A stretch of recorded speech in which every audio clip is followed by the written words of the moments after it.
She didn't hesitate. That would have been the first thing anyone would have noticed if anyone had been paying attention to her. Which of course they weren't. That was the point.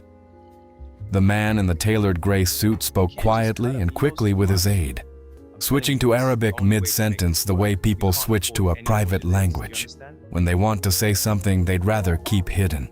He assumed that the young black woman filling his crystal glass couldn't understand a syllable of what was coming out of his mouth. He was wrong.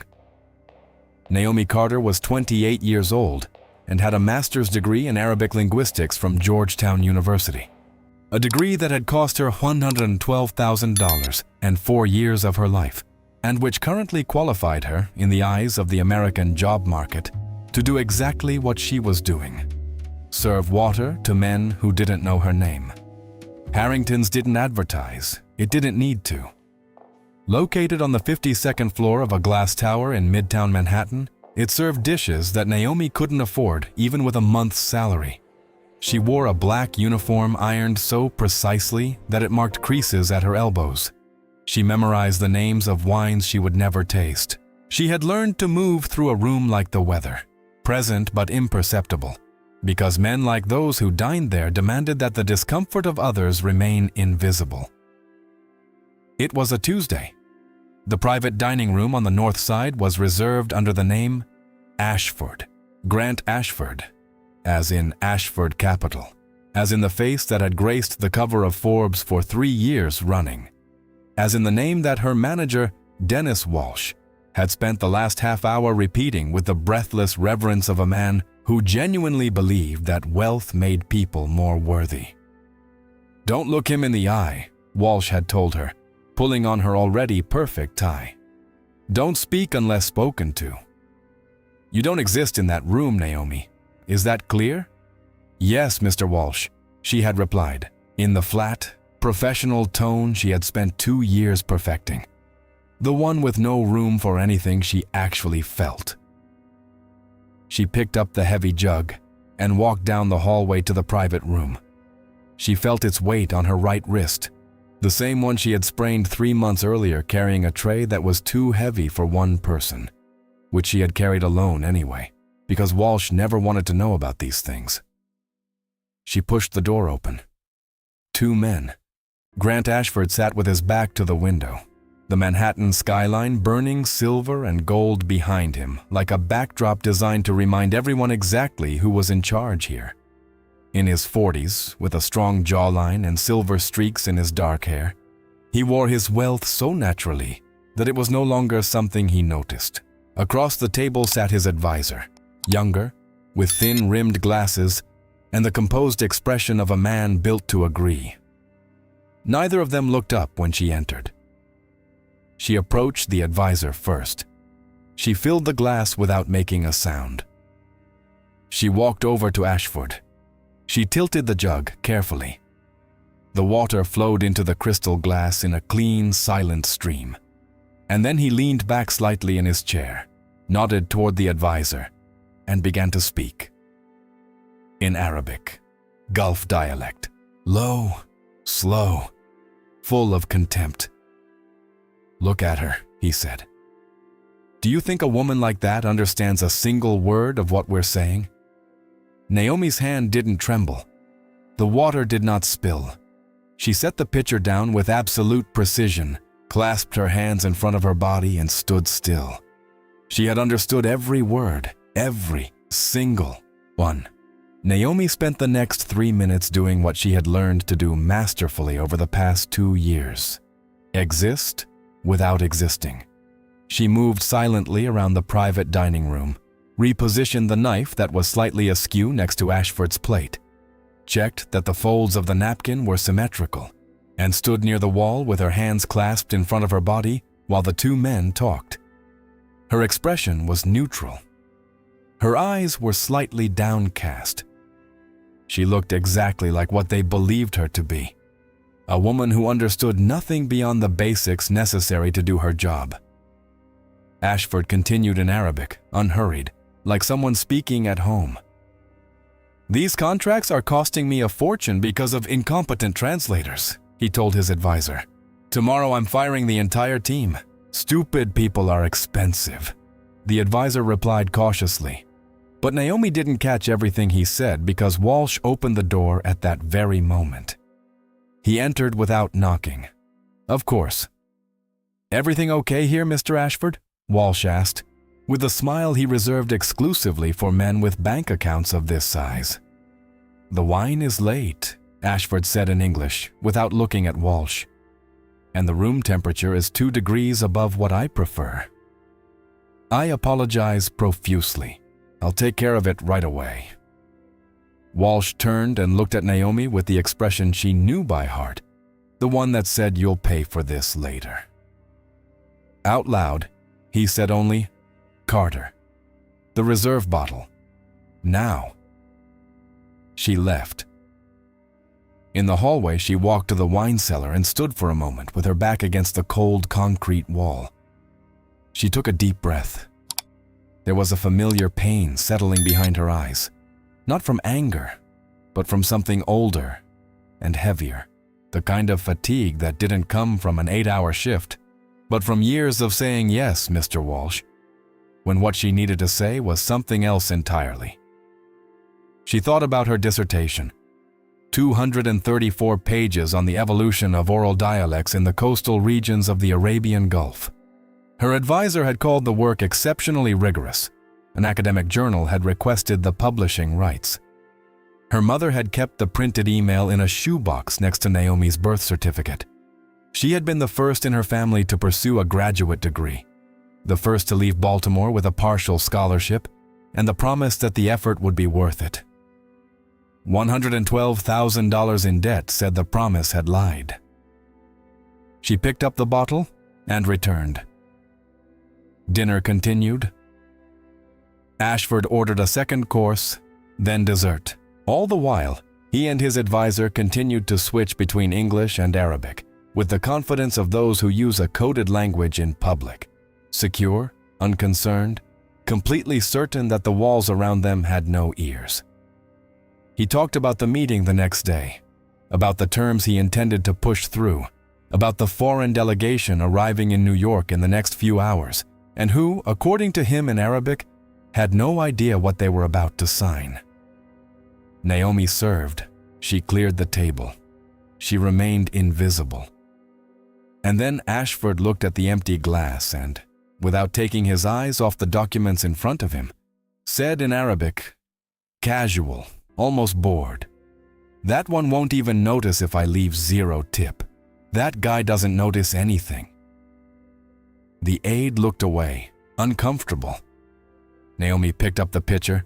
She filled the glass, and when she walked away from the table, she knew, with a calm, dangerous certainty that settled in the center of her chest like a stone, that something had changed inside her.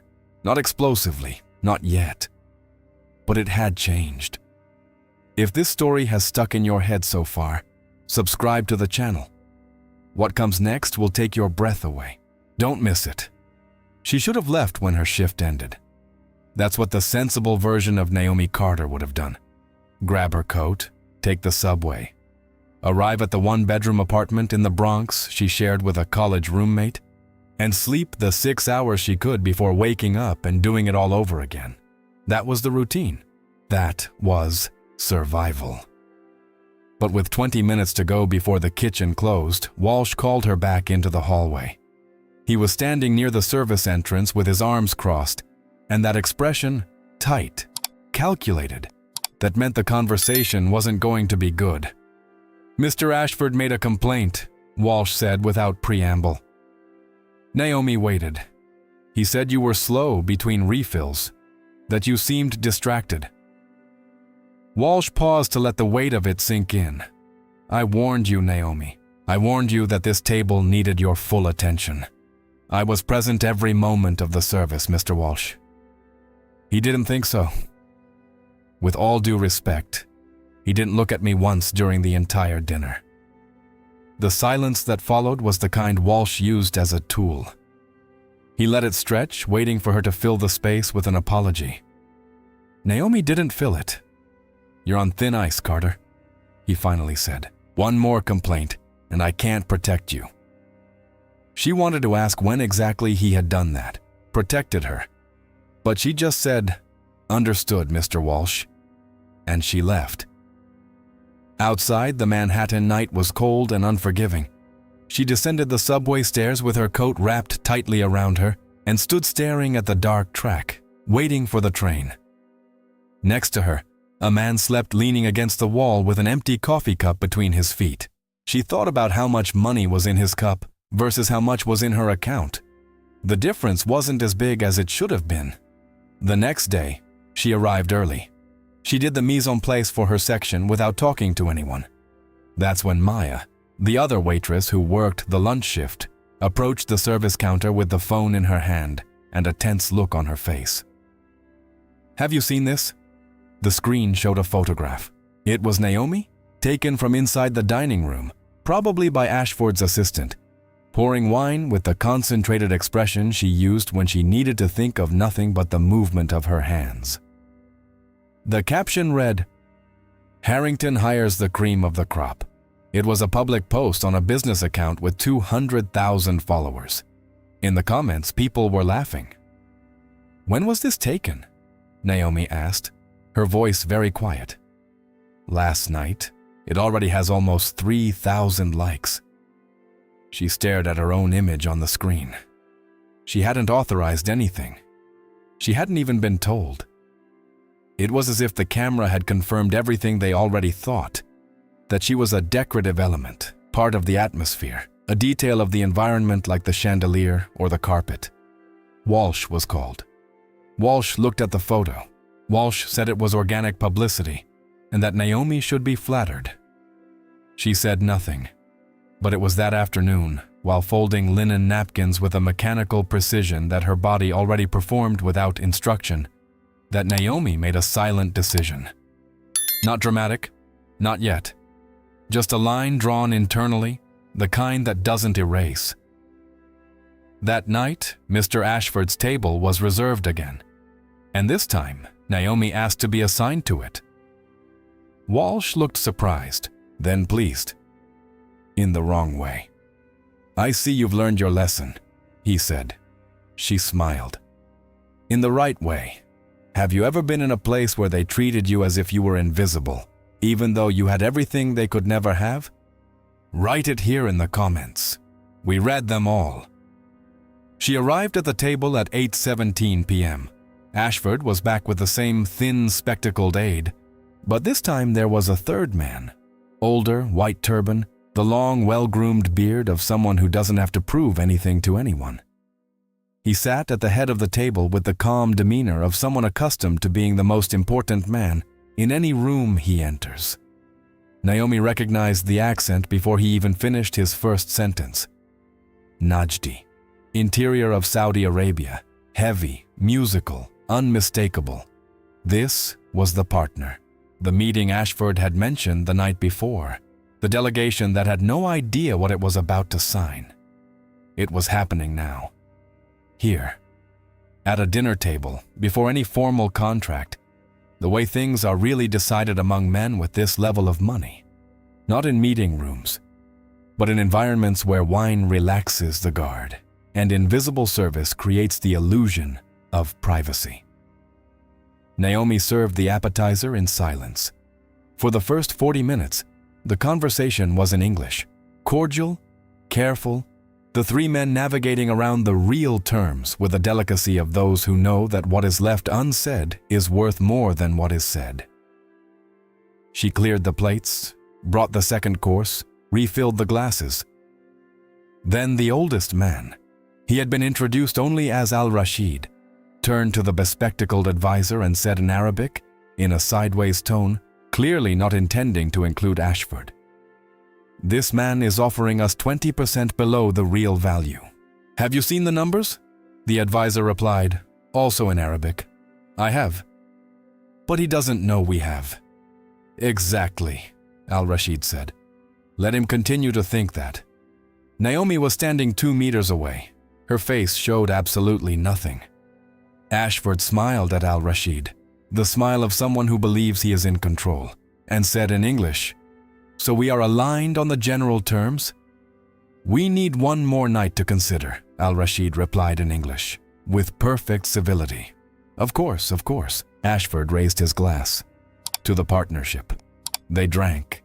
And it was at that exact moment, with all three glasses raised, Ashford wearing that smile of someone who thinks he has won, that he looked in Naomi's direction through the reflection in the window and said to his advisor in Arabic, with his mouth slightly turned to one side, "She's been watching us all night, completely lost. These people will never understand the world we live in. These people." Naomi set the tray down on the side counter. What happened in the next few seconds was not anger. She knew anger. Anger was hot. It was urgent. It was the kind of thing Walsh could neutralize with a glance. What she felt was different. It was cold. It was geometric. It was the exact feeling of a decision being made not by emotion, but by the clearest logic she had experienced in years. She thought of the Najdi dialect she had studied for 6 years, of the year in Riyadh, in the small apartment, listening to recordings as she slept to absorb the right inflections. She thought of her dissertation, of her advisor who had called it exceptionally rigorous, of her mother who had kept the email in a shoebox. She thought of how much it had all cost, and she thought about how much it had cost to stay quiet. The calculation was simple. She turned around. She didn't speak to Ashford. She spoke directly to Al-Rashid in Najdi Arabic, with the specific accent of his region, with the fluency of someone who had spent a year living there to write a thesis on the evolution of that exact dialect. "Excuse me, sir," she said. "It's not my place to interfere. But as someone who has understood every word of this conversation since last night, I thought you deserved to know that the offer on the table is 23% below the actual valuation of the project. I may be wrong, but you've seen the numbers, and so have I." The silence that followed was not the usual silence of a pause in conversation. It was the silence of an entire room holding its breath. Al-Rashid looked at her. His eyes, dark, old, extremely intelligent, assessed her in a fraction of a second, with a precision that was anything but casual.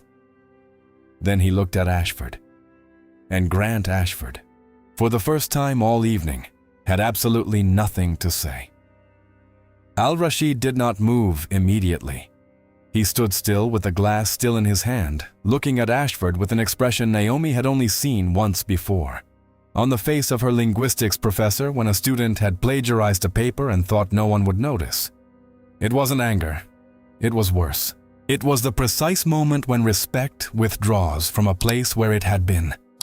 He set the glass down on the table with a calmness that was itself a statement. 23%, he said in English, to no one in particular. "Khalid," he said then, turning to the bespectacled aide. In Arabic, quickly and quietly, "Open the documents, now." The aide opened the notebook with hands that were not entirely steady.